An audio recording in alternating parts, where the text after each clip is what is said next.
Welcome to the Leaders Insights podcast. Today's episode, the algorithm that denied bail, what a 2016 courtroom controversy still teaches us about AI fairness. A decade ago, a piece of software helped decide whether people walked free or sat in a jail cell, and we still can't agree on whether it was fair. Why does that old fight matter in 2026? Because we never actually settled it.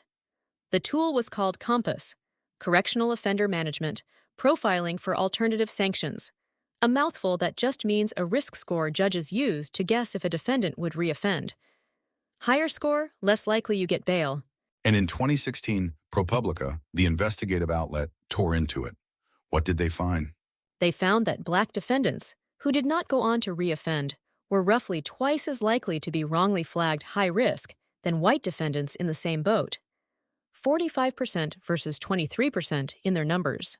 That sounds like an open and shut case of a racist algorithm. Done. Next topic. That's what everyone thought. Then North Point, the company behind it, fired back with their own numbers. And here's the twist. They were also right. They can't both be right. That's not how being right works. Welcome to Fairness in AI.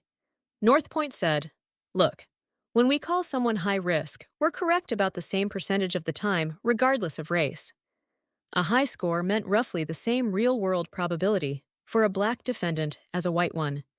That's called calibration. The score means what it says, consistently. So the score is honest, but the mistakes land unevenly. How does that happen at the same time?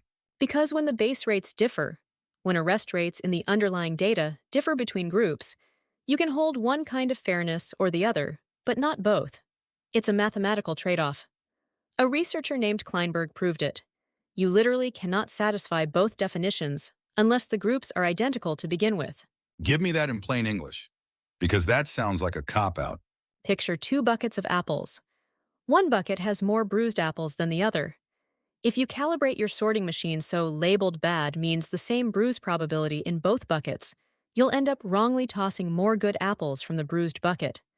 Fix that error gap, and now labeled bad means different things depending on the bucket.